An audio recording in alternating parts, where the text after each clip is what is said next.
I would be thinking about you as I was recovering. Yeah, that's what I, that's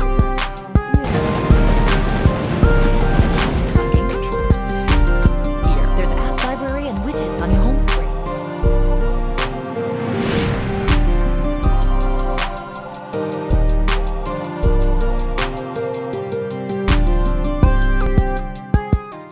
One thing that you touched on and you was like talking about specifically was like whole grain foods. Now I know Mhm. growing up we was always taught that like wheat was better than white, but it wasn't until recently to when I took your class that I learned that like whole grains and multi-grains is even better than wheat. Now talk to us about the difference between a wheat and a whole grain and even a white. Like what's the difference between those types of grains? Yeah, great question, Kendall. And a lot of times, marketers try and deceive you with this. Mm-hmm. So you want to look on the package for whether or not there actually are whole grains. So if I go and I find three different kinds of bread, one is labeled as white. White, most people know white is white. Generally, it's just going to say white bread across the front. It's going to look white in nature, although I can take that same white bread and put brown coloring on it to deceive people. And some companies do that.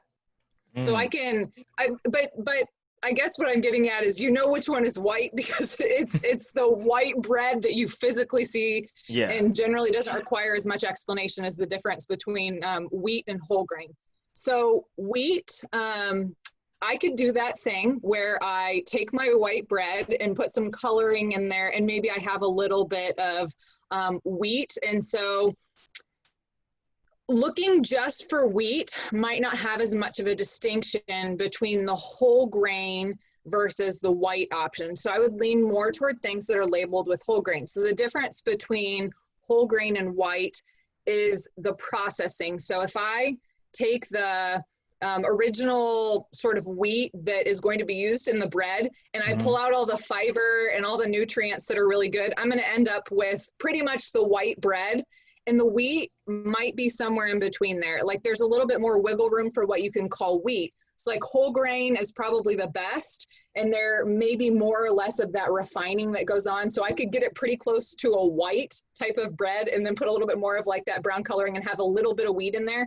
And this whole grain is going to stay truer to what that grain originally was. It retains more of the fiber, more of like the vitamins and minerals, the good things that we think about having in the food. It just stays truer to that nature and has a lot of the beneficial things for our health in it. And so hopefully that's kind of helpful. Like wheat can be a deceptive term, I guess, and it's Yes. kind of like that in between. It could be closer to one or the other.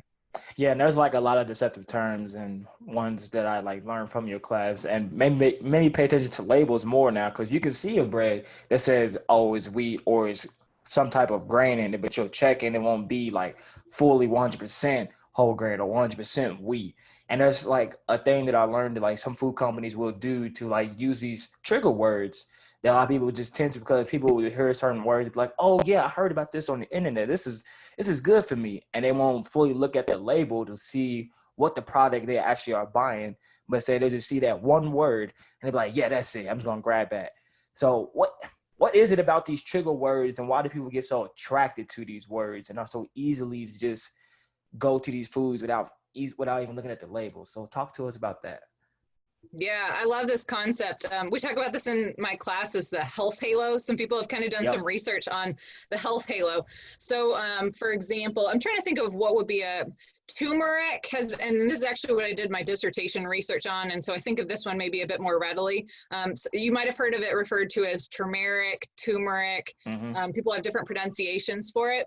But I'm giving this as an example of something that's like a trendy food right now. Kale a little bit ago, which is still kind of there, but not as trendy as I would say it was a few years back. And people hear, oh, it's good for you. So then they go and they're like, oh, there's this beverage that has turmeric in it, so this must be really good for me. And then they totally negate the right. It could be like a super sugary drink that has like a little bit of the turmeric in it. And then people think, oh, this is good for me because they hear these claims about different things. And a lot of us aren't as educated on in nutrition, and so we hear about things that are good for us, and then we think that they like carry over and do these other areas and places where they might not. And I show this little video in my class of like the example of Subway.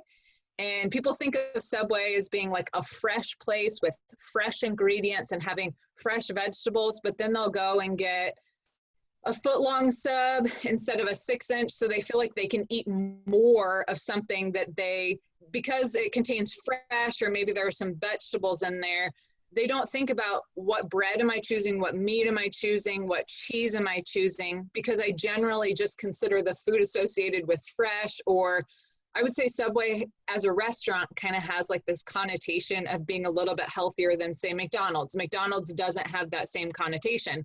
And so when we lump foods into this idea of being like healthier or fresh, we sort of negate sometimes the rest of what might be in that product. And so I would lean toward not labeling something as like healthy or not healthy, or like good or bad, but trying to consider the product as a whole. Can I go to Subway and make good choices? Yes. Can I go to Subway and make bad choices?